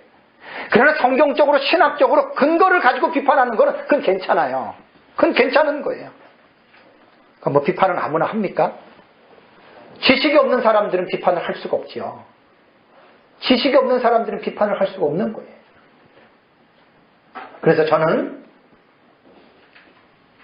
될 수 있는 대로 많이들 공부하세요. 제 책이 사실 그런 의미에서 제 책은 조금 값어치가 있습니다. 중요한 주제들마다 다 이렇게 제가 가지고 왔어요. 책을 읽는 걸 인용을 한 거예요, 제가. 이건 어느 책에 있다, 그 관조 다 보면 나오죠? 누구 책이라고 몇 페이지 나온다고. 그래서 저는 그냥 이 여섯 가지 해석 중에서 이 흰옷 입은 큰 무리는 이 세상에 있는 하나님의 예비처다. 그럼 여기서 이제 문제가 딱 생깁니다. 여러분 한번 7장을 가보세요. 참, 이거 진짜 이 문제를 여러분 해석해야 돼요. 7장의 9절에서 17절을 보면 어떻게 이게 이 땅이냐 이렇게 말하는 거예요. 그렇게 말해야지 맞아요. 그러면 이 본문을 어떻게 해석하는지 제가 이제 해석법을 말씀을 드리면, 이 흰옷 입은 큰 무리의 환상을, 장소를 하늘에서 일어나는 곳이다라고 말하는 해석가들이 있어요. 천국이다. 그 다음에 두 번째는 이것은 조금 전에 말한 대로 땅이다 이렇게 말해요. 땅이다. 땅에서 이루어지는 것이다. 두 개가 다 틀린 거예요. 제가 볼 때는. 저는 두 가지를 병행합니다. 이 9절에서 17절까지의 내용을 제가 연구하다 보니까 하늘과 땅을 사도 요한이 교차적으로 본 거예요. 동시에 본 거예요. 동시에. 그 책에 있는 그림을 보세요. 400페이지 보세요. 제가 그림까지 그려놨어요. 이 그림은 우리 둘째 사이 김세영 강도사가 그림입니다. 그려달라 그래가지고. 그래서 제가 이거 그림을 넣었거든요. 여기에 보시면 저도 이 본문 가지고 되게 고민했어요. 저도 처음엔 땅으로만 알고 있었는데 아무리 봐도 이건 땅이 아니야. 400페이지 그 그림 나오죠, 박스에. 거기에 보면은 요한이 지금 계시록 9장 13절에서 14절의 내용을 지금 보는, 그 요한이 보는데 천상의 이 두 가지를 교차적으로 봤다 그랬죠, 그죠? 7장 11절과 12절 읽어보세요. 7장 11절과 12절 시작. 모든 천사가 보좌와 장로들과 네 생물의 주위에 서 있다가 보좌 앞에 엎드려 얼굴을 대고 하나님께 경배하니 이르되 아멘. 찬송과 영광과 지혜와 감사와 존귀와 권능과 힘이 우리 하나님께 세세토록 있을지어다. 아멘 하더라. 요 11절과 12절은 천상의 모습입니다. 요한이 지금 그거를 본 거고, 그 다음에 이 땅의 예비처라 그랬죠, 그죠? 자, 7장 9절에서 10절 읽겠습니다. 이 일 후에 내가 보니 각 나라와 족속과 백성과 방언에서 아무도 능히 셀 수 없는 큰 무리가 나와 흰옷을 입고 손에 종려 가지를 들고 보좌 앞과 어린 양 앞에 서서 큰 소리로 외쳐 이르되 구원하심이 보좌에 앉으신 우리 하나님과 어린 양에게 있도다 하니, 이것은 땅입니다. 그러니까 땅의 예비처에서 하늘을 지금 본 거예요. 무슨 말인지 아시겠어요? 그러니까 예비처에 들어간 이 보호받고 있는 그 성도들이 하늘이 열려가지고 이 땅에서 예비처에서 하늘을 지금 보면서 지금 찬송하는 거예요. 여러분, 하늘은 하나님의 영적인 그 문을 열어버리면 이 땅에서도 보여요. 무슨 말인지 아세요? 꼭 공간적으로 이동해서 보이는 게 아니에요. 요한계시록을 보면 사도 요한이 4장 1절에 이리로 올라오라 그랬죠. 올라간 거 분명해요. 세대주의자들은 4장 1절 이리로 올라가라를 교회가 올라갔다라고 교회 휴거, 그건 저 터무니없는 거예요. 그러니까 요한이 올라갔는데 그럼 어떻게 생각할 것 같아요? 요한이 밤모섬에서 살아있는 몸으로 올라갔을까요? 그건 조직신학적으로 안 맞잖아요.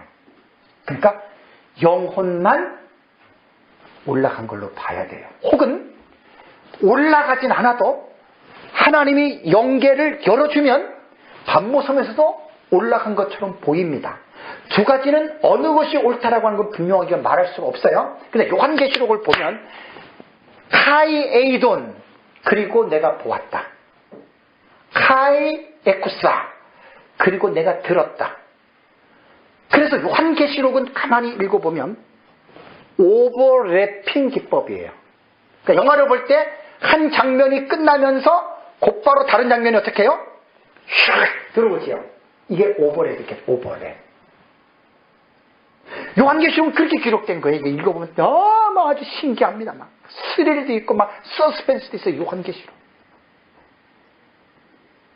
그래서 요한이 거기에 보면은 내가 또 하늘을 보니라고 하는 표현도 있어요. 또 내가 땅을 보니라고 하는 표현도 있어요. 그냥 보았다라고 하는 건 하늘에서도 보고, 지금 같은 경우는 중간에서 본 거예요. 하늘과 땅을 교차적으로 본 거고, 또 21장 보면은 또 내가 하늘에서 새 예루살렘 내려오는 걸 봤지요. 그건 아래에서 본 거죠. 요한계시록은 이렇게 기록이 된 거예요. 그래서 9절과 10절은 지상이고, 다음에 15절과 17절 읽어볼까요? 15절 17절. 그러므로 그들이 하나님의 보좌 앞에 있고 또 그의 성전에서 밤낮 하나님을 섬기매 보좌에 앉으신 이가 그들 위에 장막을 치시리니 그들이 다시는 줄이지도 아니하며 목마르지도 아니하고 해나 아무 뜨거운 기운에 상하지도 아니하리니 이는 보좌 가운데에 계신 어린 양이 그들의 목자가 되사 생명수샘으로 인도하시고 하나님께서 그들의 눈에서 모든 눈물을 씻어주실 것입니다. 이건 땅입니다. 그러니까 모르는 사람들은 이게 어떻게 땅이냐 그러는데 제 주해책을 보세요. 저는 유명한 학자는 아니지만 나름대로 무식하게 쓰지는 않았어요. 제 책을. 나름대로도 합리적으로 썼기 때문에 한 절 한 절 한번 읽어보세요. 땅입니다. 결코 하늘이 될 수 없습니다. 그런데도 많은 사람들이 흰옷 입은 큰 무리가 다 하늘이래. 제 주해를 읽어보면 땅의 것은 땅이 맞습니다. 제가 어거지로 말한 거 아닙니다. 그래서 제 책을 잘 읽어보시면 나옵니다.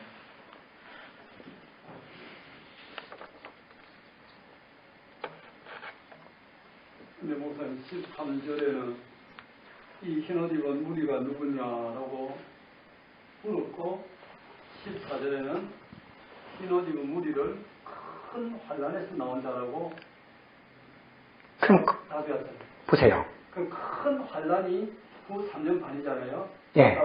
그러니까 첫째 화를 잘 기억하셔야죠. 황충화는 성도들이 겪는 믿음의 화라 그랬죠. 그게 초대교회 성도들이 겪은 큰 환란이에요. 그러니까 후 3년 반도 대환란이지만 성격이 다르죠. 왜? 이들은 그래서 첫째와 황충화를 잘 공부를 하시면 죽고 싶어도 못 죽잖아요. 그죠? 그 성도들이 그게 큰 환란이죠. 그러니까 거기에서 믿음으로 이긴 자들이 여기 후 3년 반 해토임하죠. 하나님이 예비하신 예비처럼 들어갔다 그 말이에요. 그렇게 보면 이제 예비체가 있는데요. 그렇지 않더라도 여자의 남은 후손. 그거는 이제 후 3년 반이고. 예, 그 후 3년 반으로도 해석할 수 있는 여지가 있지 않는가. 아니에요. 왜냐면 그래야만이 아니에요. 그거는 연결돼서 왜냐하면 이것은 예비처의 상황이기 때문에 여자의 남은 자손들이 예비처를 못 들어갔잖아요. 그러니까 예비체라고 전제를 하지 말고요. 이 성경 문맥적으로 보면 성경이 대답한다고 13절에는 흰옷 입은 무리가 뭐냐고 질문을 했고 그 대답은 큰 환난에서 나온 자인데 어린 양의 피에 그 옷을 희게 씻었다. 이거는 아까 속량이라는 단어죠. 속량 받은 무리다. 그렇다면 큰 환난에서 나온 자인데 이 큰 환난을 이렇게 다니엘서나 또 이렇게 아까 마태복음 24장에서 말한 큰 환난을 같은 문맥적으로 본다면 여자의 남은 후손인데 그 하나님이 그 또한 장막을 쳐서 저들을 구하시고 그들이 결국은 16절과 17절에 있는 목마르지라는 어떤 이 땅에 해를 받지 않는 그 온전한 구원을 이루어가는 그런 무리로 볼 수도 있는 여지가 있다. 의미상으로는 그렇게 이해하면 뭐 이렇게 폭넓게 이해할 수 있지만 본문은 그것을 말하는 본문이 절대 아닙니다. 그래서 예비처에 대한 계시를 우리가 성경을 귀에 걸면 귀걸이, 코에 걸면 코걸이 이렇게 해석할 수 있거든요. 근데 이 본문은 그렇게 해석하는 본문이 아니에요. 그래서 첫째와 황충화를 분명하게 이해를 하면 큰 환란에서 나온 것은 세상 가운데에 초대교회 성도들이 당하는 그 환란은 첫째와 황충화가 그게 큰 환란이에요. 그리고 그들은 예비처에 들어가서 머리털 하나도 상하지 않을 정도로 있고 그 예비처에 들어가지 아니했던 여자의 남은 자손들은 후 3년 반의 대환란에 있다가 그들은 대환란에서 구원받을 때가 그들이 휴거입니다. 휴거돼서 유리바닷가에 올라가 있고 유리바닷가에서 75일 동안 있다가 천연왕국으로 내려오는 그게 여자의 남은 자손들이 후 3년 반을 겪는 거예요. 통과를 하는 거예요. 그러지 이 본문은 예비처에 대한 본문을 말씀하는 거기 때문에 그렇게 연결을 시킨다면 그거는 본문이 의도하는 것과는 전혀 다릅니다. 이렇게 볼 수 있습니다. 그거는 그냥 무천년주의자들의 해석에 의해서 무천년주의자는 큰 환란은 이 세상에서 성도들이 당하는 어려움들이다, 고통이다. 그러다가 그 세상에서 그 고통 가운데 예수 믿는 믿음을 지키고 살다가 결국 우리가 천국 갔다. 그 무천년의 해석이거든요. 이거는 2000년 교회사 전체 역사주의 해석이기 때문에 그건 어디다가 해도 다 맞습니다. 그러나 우리가 해석하는 이 해석법에 있어서는 그렇게 해석을 하려면 그런 충돌이 됩니다. 그래서 그건 그렇게 생각하시면 되고요. 제가 마지막 마무리하겠습니다. 어쨌든 우리는 지금 예비처라고 하는 말은 분명하게 이해를 하셔야 돼요. 왜? 대환란이라고 하는 전제가 없으면 예비처가 있을 필요가 없죠. 그죠? 그래서 제가 대환란을 먼저 예비처를 들어가기 전에 여러분들에게 말씀을 드렸고 이 대환란, 그래서 이제 조금 더 종말론을 연구하다 보면 휴거가 환란 전 휴거, 환란 중 휴거, 환란 후 휴거로 세 가지로 큰 세 갈래가 떨어집니다. 그럼 이 휴거가 왜 필요하냐면 대환란이라고 하는 전제 속에서 휴거를 집어넣은 거예요. 그래서 하나님이 환란 날을 감하신다고 하는 말도 휴거로 집어넣는데 무천년과 전천년의 환난과 휴거에 대한 그 주장은 환난 통과설입니다. 환난을 겪고 예수님 재림하고 휴거를 하는데, 여기서 우리가 보는 관점에서 환난 통과설은 모든 성도들이 다 환난을, 후3년 반을 환난을, 대환난을 받는 게 아니라 여자의 남은 자손들만 받고 환난 가운데에 보호받는 초대교회 무리를 꼭 이해를 해야 됩니다. 근데 이것들은 사람들이 이렇게 잘 못 봐요. 그래서 제가 민 목사님한테 배웠고, 제 책에는 자부심을 있게 말씀드리는 건 절대로 충돌이 없어요. 여러분들이 계시록 주석들을 한번 봐보세요. 그러면 책을 읽을 때는 저자의 마음과 뜻 보면서 이 사람이 일목요연하게 충돌이 있는 그걸 보셔야 되는데, 대부분이 책을 읽으면 그 정도의 읽어낼 지식들이 사실 그렇게 많지 않아요. 어렵거든요. 그래서 많이 공부하셔야 돼요. 많이 보셔야, 툭하면 무슨 소리예요? 툭하면 호박 떨어진 소리잖아요. 그러니까 많이 보면은 어떤 책을 짓더라도 딱 읽으면 이 사람은 어떤 사장학교가 딱 나오거든요. 그러기 위해서는 많이 공부하세요. 저는 사실 8년 동안 올인하고 있어요. 지금 종말론을 계속 연구해요. 그러니까 많이 공부하셔야 포괄적으로 객관적으로 이것을 볼 수가 있습니다. 그래서 오늘 이제 마지막 마무리를 한다면, 다니엘이 말한 대환란과 예수님이 말한 대환란은 같은 의미입니다. 그렇다면 그때는 언제냐? 후3년반 대환란으로 봐야 됩니다. 그렇다면 대환란의 배경을 가지고 하나님의 자녀들인 교회 성도들이 대환란과 어떤 관계가 있을까 반드시 목사님들은 연구하셔야 됩니다. 그래서 예비처가 그래서 필요한 것이고, 아까 말씀드린 예비처 모든 성도들 다 들어가는 거 아니에요. 뭘 우리가 강조해야 되냐면, 하나님의 절대 주권을 강조하는 사람들 중에 가장 큰 오류가 뭐냐면, 하나님의 주권만 100% 막 강조해요. 그리고 끝나요. 무책임한 사람입니다, 설교자가. 하나님의 주권을 100% 강조하면 인간의 책임도 100% 강조해야 됩니다. 오해하고 있는 것이, 구원은 행위가 아니라 믿음으로 받으니까, 아무런 노력도 필요 없고 믿음으로 받으니까 그냥 구원받으면 모든 것이 다 하나님의 주권 속에서 움직여지는 줄 알고 있어요. 근데 그게 아니에요. 지난주 제가 설교할 때 어린 양의 혼인잔치 한번 다시 들어보세요. 세마포 옷을 입도록 허락했다라고 하는 에도세예요. 에도세는 신적 수동태예요. 그러니까 세마포 옷은 하나님이 주는 것이기 때문에 수동태로 받았고, 입는 것은 중간태로 돼 있어요. 이거 해석 잘 하셔야 됩니다. 중간태라고 하는 말은 뭐냐면, 단어 자체가 수동태로 기억이 돼 있어요. 오마이 동사, 디퍼넌트 동사라 그러죠. 헬라어에 보면 디퍼넌트 동사는 중간태인데 모양은 수동태예요. 근데 그 디퍼넌트 동사는 의미는 능동이에요. 그러니까 하나님이 우리에게 천년왕국에 들어가는 사람의 세마포 옷을 입도록 하나님의 주권으로 허락했지만, 그 옷을 입는 것은 중간태이기 때문에 각자가 알아서 입어야 돼요. 이 말은 구원론적으로 설명, 구원은 값없이 받았지만 구원받은 자들은 이 세상에서 살아가면서 나의 모든 일거수일투족 삶을 결정할 때는 누가 결정해야 되는 거예요? 내가 결정하는 거예요. 하나님이 내 손을 끌고 내 발을 끌고 내 등을 떠밀어서 이렇게 하라고 절대 그렇게 하지 않습니다. 그러면 인간은 로봇가 되는 거예요. 장로교에서 개혁신학을 잘못 배운 목사님들 중에 이런 위험한 설교들 얼마나 많은 줄 몰라요. 하나님의 주권만 강조하고 인간의 책임을 무시하고, 이걸 하이퍼 칼빈이즘이에요.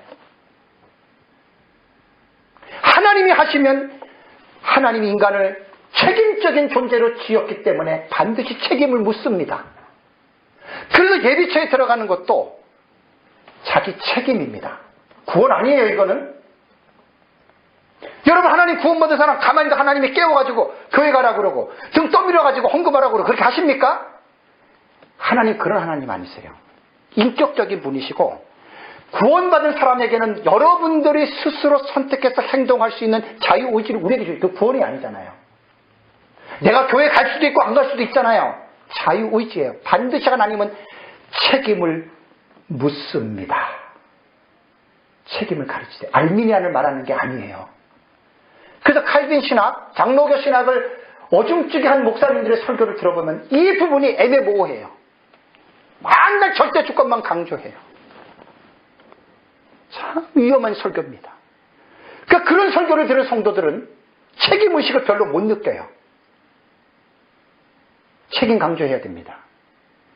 그래서 여자의 남은 자손이 될 것이냐 예비처로 들어갈 것이냐는 구원받은 자기가 선택해야 돼요. 왜 귀 있는 자를 성령이 교회들에게 하시는 말씀을 들으라고 했겠어요? 알아서 선택하라는 거예요. 그리고 7교회 공이 말한 이기는 자는 니콘티, 현재 분산 능공태예요. 항상 이겨야 돼요. 그 가만히 있으면 이기게 되나요? 하나님의 절대 주권으로 우리가 이기나요? 그런 쓸데없는 말들 하지 마세요. 목사님들 설교 중에서, 장로교 목사님들 중에서 신학이 변대찬 뭐 이런 설교 되게 많이 합니다. 마치 하나님 구원받으면 다 된 것처럼. 이거 정말 기가 막힌 가슴 아픈 그런 설교들이 얼마나 많은지 몰라요. 구원은 인간의 행위와 노력하고는 상관이 없습니다. 그러나 구원받은 사람은 너 스스로가 알아서 하나님의 진리를 가지고 사는 길과 죽는 길을 하나님이 우리에게 주셨기 때문에 자기가 선택을 하는 거예요. 이게 중간태예요. 디포넌트 오마이 동사가 주는 놀라운 중간태의 의미입니다.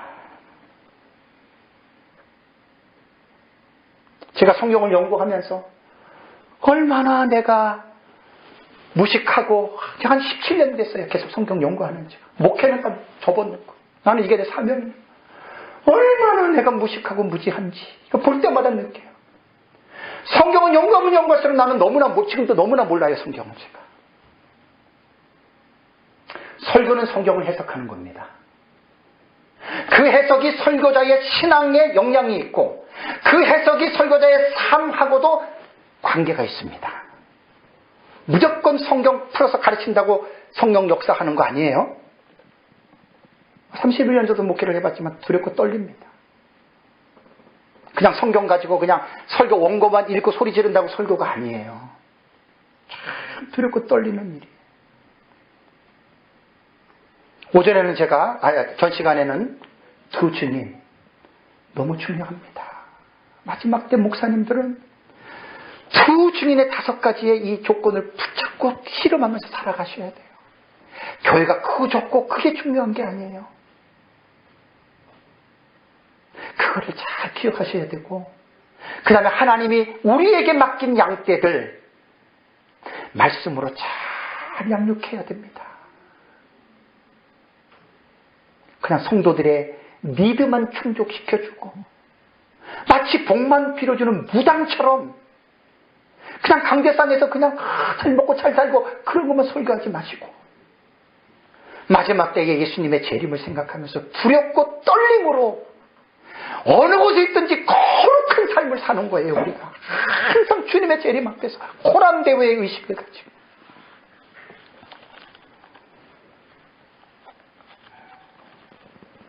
우리 대한에스라 성서연구원은 2010년 11월 2일에 인천 용현 선두교회에서 창립을 했습니다.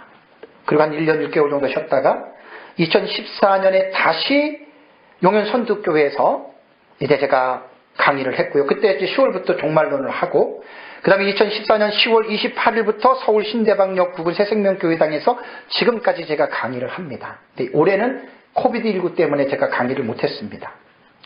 그리고 2018년에 19년은 2년 동안 저희 고양시 화정 저희 대한교회에서 요한계시록 학교를 2년 동안 공부를 했는데 한 달에 2번씩 그 책이 내용이 바로 그겁니다. 이게 요한계시록 학교. 그래서 참 감사한 것은 우리 지부장이신 이정복 목사님이 처음부터 지금까지 우리가 얼마나 공부한 줄 여러분 말씀드릴까요? 아마 여러분들 그렇게 하라면 하실까 내가 한번 궁금하네요. 매주 월요일 10시부터 5시까지. 근데 장소가 동두천이 아니고 인천 용현동. 이정복 목사님이 2010년도 11년도요. 여기서 그까지 10시까지 왔어요. 1년 6개월 동안. 그리고 저쪽에 그 새생명교회에서 할 때에도 그 지금까지 특별한 일 빼놓고는 동두천에서 끝까지 오시고 또 화정에 그러니까 매주 했어요. 매주. 화요일날 제가 3번 강의하고 4번째는 우리 스승인 민 목사님 우리 같이 갔죠. 그죠? 여러분들 매주 한 번씩 10시부터 5시까지 공부하자면 여러분 하시겠어요? 그것도 1년도 아니고. 그런데 정말로는요. 제가 뭐 물어봤더니 그냥 한 달에 2번씩 그냥 오전에만 하신다고 그러는데 그렇게 해가지고는요. 힘들어요. 우리는 한 주 내내 몇 년을 했거든요.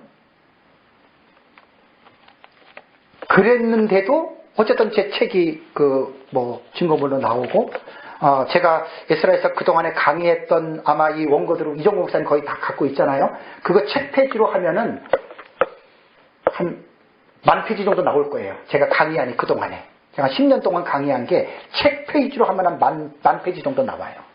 넘을 수도 있어요. 잘 배우는 사람이 잘 가르칩니다. 이건 누가 만든 명언이에요. 정말 이정국 목사님 제가 저희 신학에는 후배지만 인생의 선배 형님이죠. 저보다 3살 많으시니까. 참 겸손하게. 그 진리에 사모하는 마음이 있으세요. 그래서 여기가 어디라고 저기 용현동까지 세상에 2시간 반씩 아침 일찍에 10시 올라가면 얼마나 힘듭니까? 그거를 빠지지 않고 오셨다니까. 어떻게 보면 가르치는 티칭법이 저보다 훨씬 더 나을 수 있어요. 아주 세세요. 섬세하고 저도 섬세하지만. 아까도 말씀드렸지만 요한계시록 배우려고 해보세요. 누구한테 배워요? 아니면 여러분들 혼자 공부하시게요? 힘들어요. 제 책도 그냥 읽어서는 사실 조금 힘들 겁니다. 그래서 이렇게 저자가 직강을 하거나 그러면 요약을 해주거든요.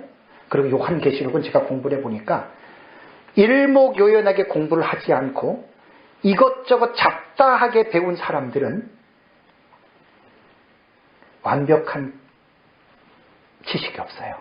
그러니까 늘 갸우뚱하는 거예요.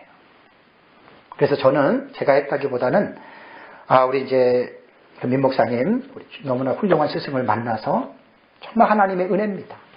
만나서 좀 하나님의 은혜로 마지막 종말론을 연구하면서 어쨌든 여러분들 오늘 주 안에서 만나 뵙게 돼서 감사하고요.